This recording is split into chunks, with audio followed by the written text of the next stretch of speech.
Українці можуть терпіти дуже багато і дуже довго. Можуть жити в бідності, в нестабільності, в хаосі, під постійним тиском. Можуть роками миритися з неефективною владою, з поганими законами, з несправною системою.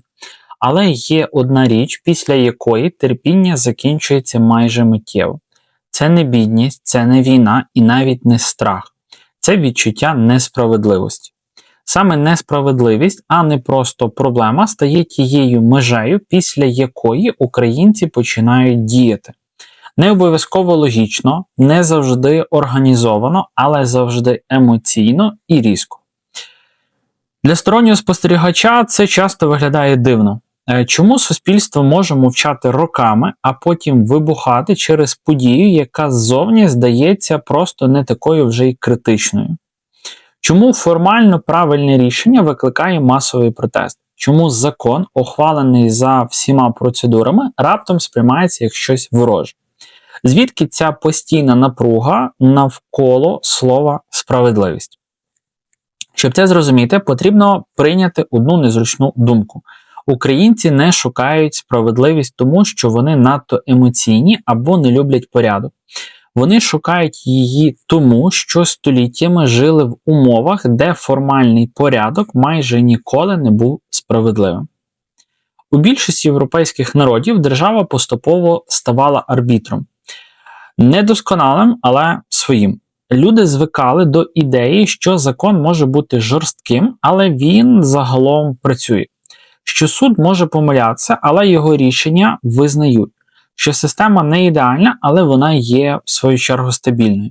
Український історичний досвід був зовсім іншим. Для більшості українців держава дуже рідко була захистом, частіше вона була джерелом примусу, податків, які здавалися несправедливими, рекрутчина, яка забирала життя, законів, написаних не для людей, а проти них.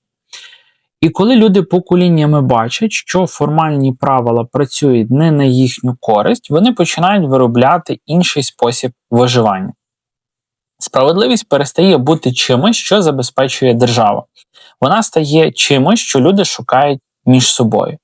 Не в законі, а по совісті. Не в суді, а в громаді.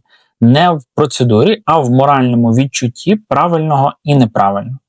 Саме тому для українців слово «справедливість» майже ніколи не означає просто дотримання правил.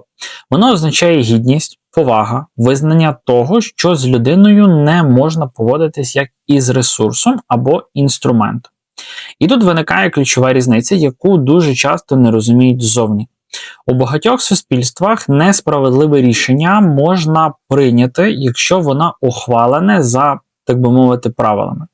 В українському досвіді цього примусу майже ніколи не було.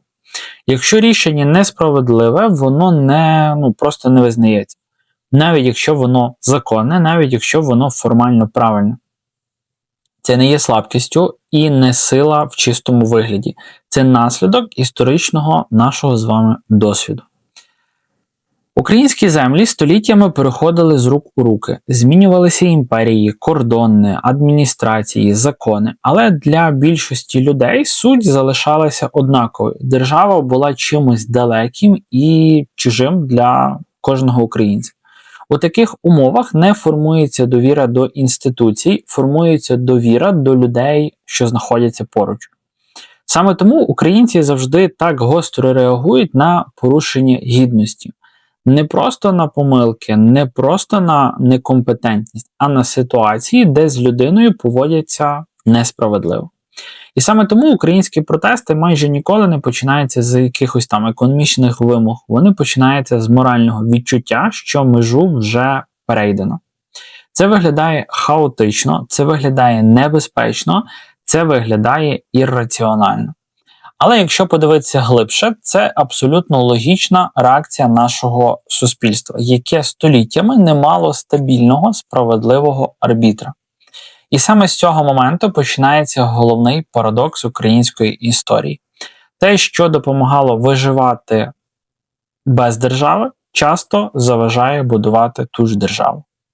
У наступному блоці ми розберемо, як це прагнення справедливості стало одночасно найбільшою силою українського суспільства і його постійною проблемою. Мене звати Назар, я є автором цього каналу Контури історії. Якщо ви ще на нього не підписані, обов'язково підпишіться. У вас під цим відео є біла кнопочка, натискаєте підписатися і ви вже є в відповідності з нами.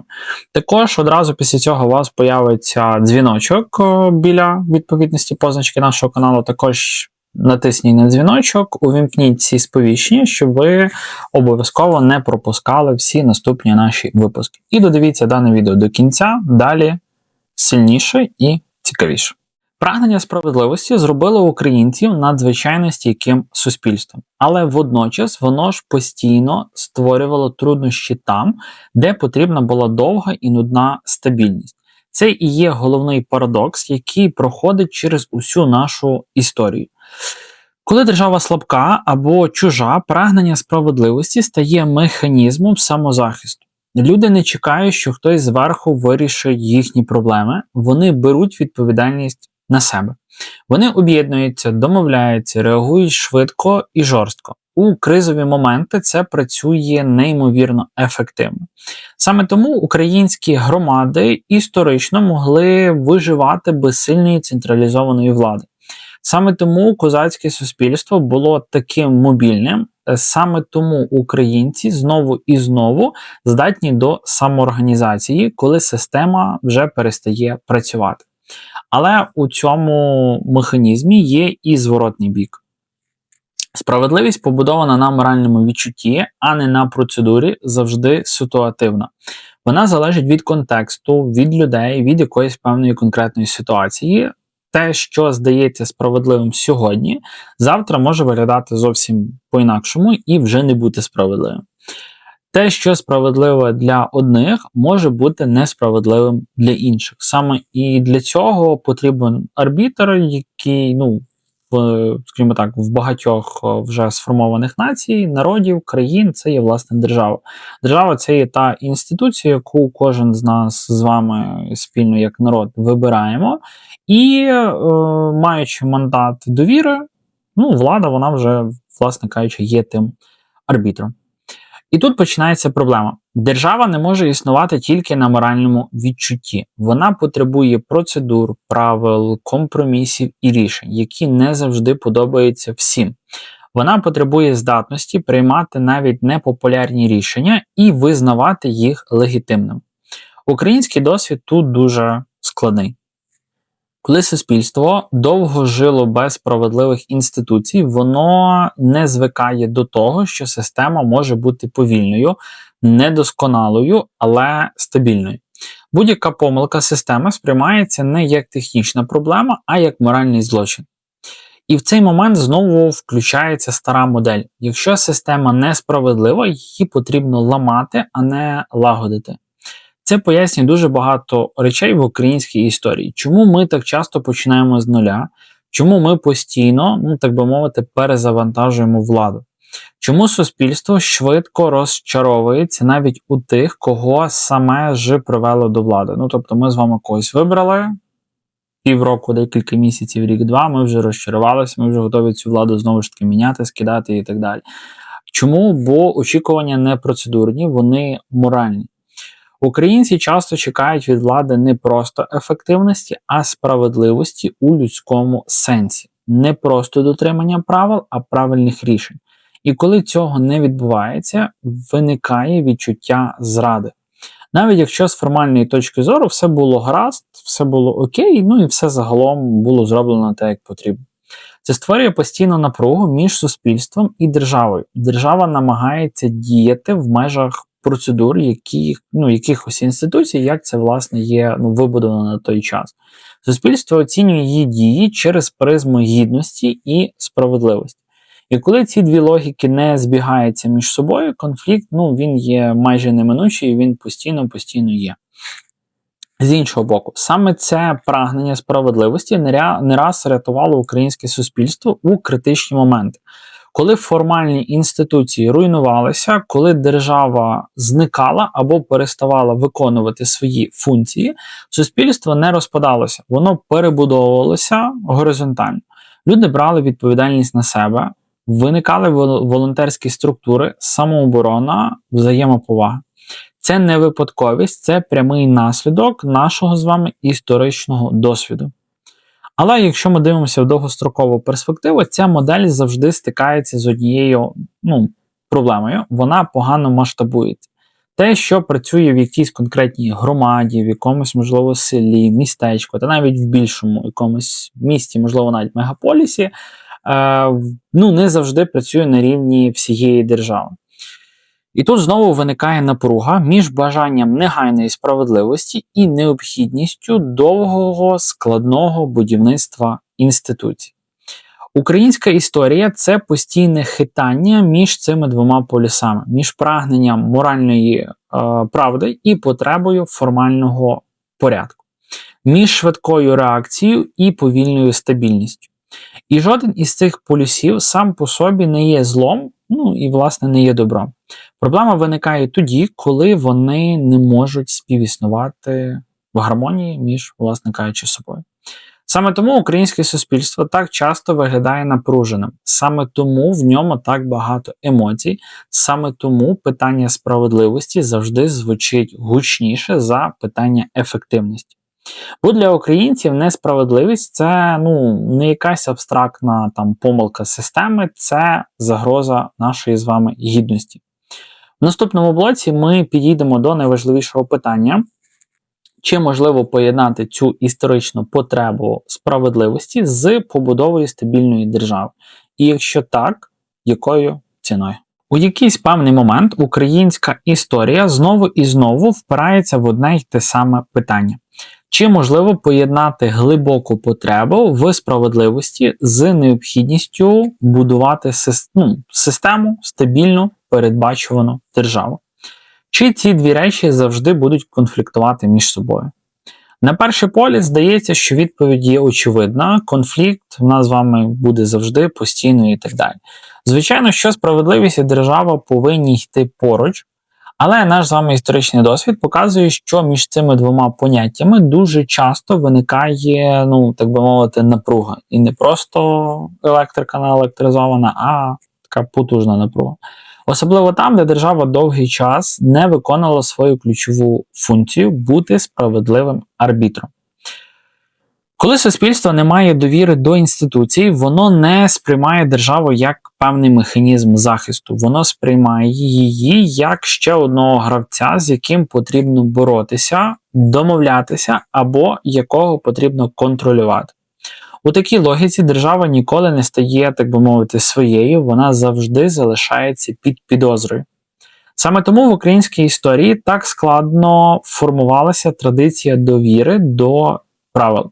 Люди погоджувалися з владою лише доти, доки вона не порушувала відчуття справедливості. Як тільки це відчуття зникало, легітимність влади починала руйнуватися дуже і дуже швидко. Це створює ефект постійного перезапуску. Кожна нова система приходить із великим кредитом довіри. Але цей кредит швидко зникає, якщо влада починає діяти так, як діяли попередники. Суспільство не готове чекати десятиліттями, поки інституції дозріють. Воно хоче бачити справедливість тут, вже і зараз, і негайно. Але держава не працює в режимі миттєвих рішень, вона завжди повільніша за моральне очікування. Вона завжди потребує компромісів, вона завжди змушена приймати рішення, які не можуть бути абсолютно справедливими одразу для всіх. І тут виникає головний конфлікт. Українське суспільство дуже добре відчуває несправедливість. Воно справді дуже погано переносить травму несправедливості, навіть якщо вона є наслідком якихось певних складних процесів, а не якогось злого наміру. Терпіння закінчується швидше, ніж система встигає змінитися. Тобто ми владі, ми системі не даємо інколи, не то що інколи, напевно, дуже часто, банально того часу, щоб щось могло змінитися, перебудуватися і так далі, і так далі.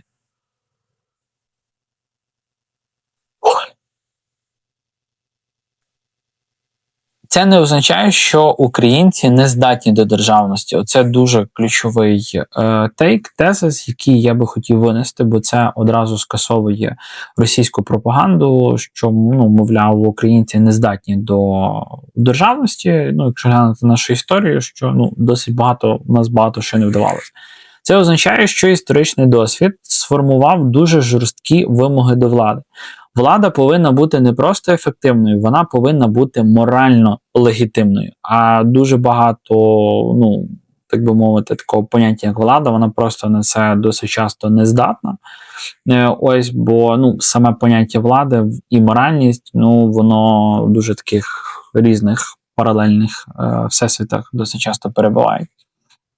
І тут є важлива деталь, яку часто не помічають. Прагнення справедливості – це не лише проблема, це дуже величезний ресурс. Бо суспільство, яке так гостро реагує на несправедливість, дуже важко остаточно зламати. Такі суспільства можуть довго бути нестабільними, але вони дуже рідко стають повністю байдужими. Вони не звикають до приниження, вони не приймають несправедливість як норму. Саме це багато разів рятувало українців у критичні моменти історії. Коли держава зникала або руйнувалася, суспільство не розпадалося повністю. Воно шукало нові форми організації, нові правила, нові точки опори. Але для того, щоб цей ресурс почав працювати на державу, а не проти неї, потрібна дуже складна трансформація. Потрібно навчитися розрізняти між несправедливістю як злом і недосконалістю як неминучої частини будь-якої системи. Тобто, на жаль, ідеальних держав в світі немає, завжди щось одне працює там добре, щось друге там, і, воно так всюди працює. Це означає навчитися жити з правилами, які іноді працюють повільно і не ідеально, але загалом забезпечують передбачуваність.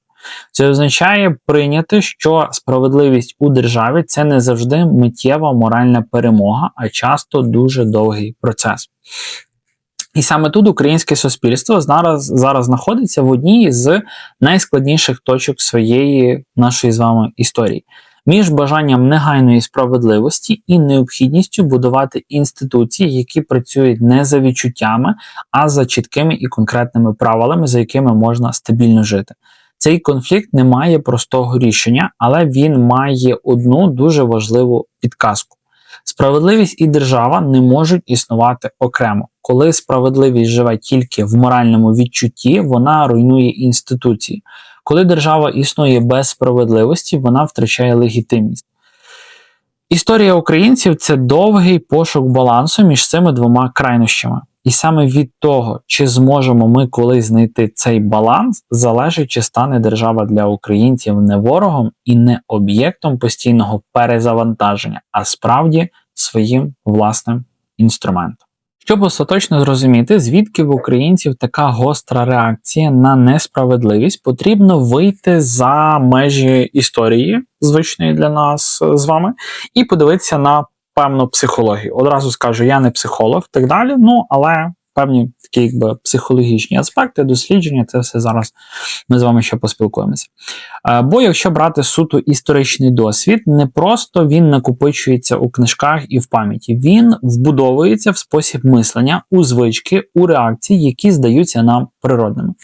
Коли людина живе в системі, де правила працюють, вона звикає відокремлювати особисте від системного.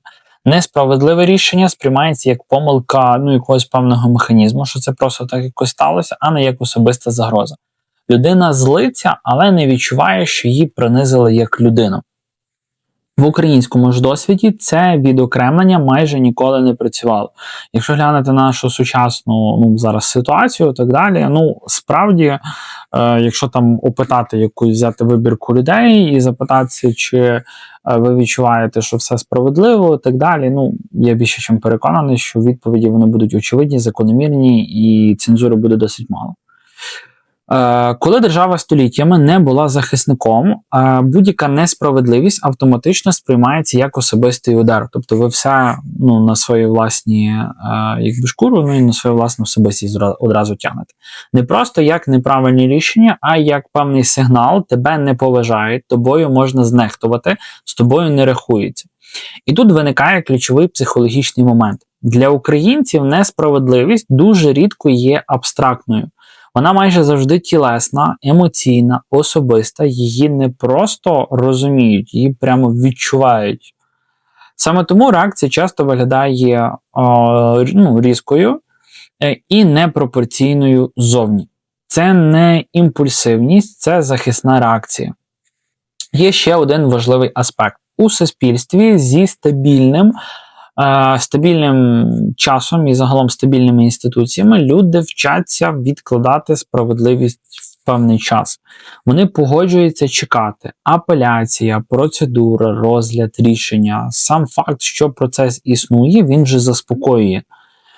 Український досвід навчив абсолютно протилежно. Очікування дуже часто означало поразку, мовчання, втрату, терпіння, закріплення несправедливості. Тому формується зовсім інакша логіка. Якщо не реагувати вже зараз і негайно, буде ще гірше. Ця логіка глибоко вкорінена, вона пояснює, чому українці часто діють емоційно, швидко, іноді навіть собі на шкоду. Але з точки зору історичного досвіду це виглядає не ірраціонально, а цілком послідовно, і ми діємо так по сьогоднішній час. Ще одна річ, яку важливо проговорити. Українці не мають звички довіряти абстрактним обіцянкам.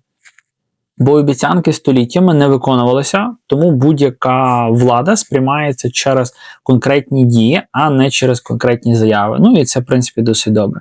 І тут знову вмикається тема справедливості.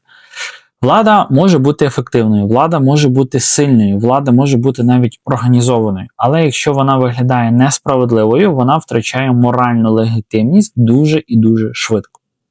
Саме тому українське суспільство так швидко охолоджується до своїх же лідерів. Це часто дивує навіть самих українців, думаю, кожного з нас з вами. Вчора підтримка була масовою, сьогодні глибоке розчарування. Це не тому, що українці невдячні, і не тому, що вони не розуміють складності управління. Це тому, що очікування не процедурні, вони є моральні. І є ще один психологічний наслідок такого досвіду.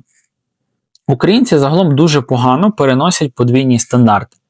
Навіть більше, ніж відверту жорстокість. Бо подвійні стандарти – це завжди сигнал, справедливість вибіркова. А значить, її можна використовувати проти будь-кого.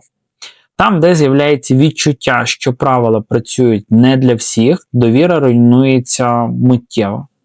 І тепер можна сказати головне. Прагнення справедливості в українців – це не є якийсь певний ідеалізм, це не романтизм і не є наївністю. Це механізм самозбереження нашого з вами суспільства, яке довгий час жило без стабільного захисту з боку нашої ж з вами держави. Отже, якщо говорити коротко, підсумовуючи все вище сказане в даному відео, виходить дуже проста, але в ту ж чергу дуже важлива річ. Українці постійно шукають справедливість не тому, що вони такі за характером, і не тому, що вони не люблять правила. Вони шукають її тому, що століттями не могли покладатися на систему. Справедливість замінила державу, громада замінила суд, гідність замінила закон. І це допомогло вижити, але це ж, в свою чергу, створило напругу, яка відчувається по сьогоднішній день, кожну хвилину і кожного дня в сучасності.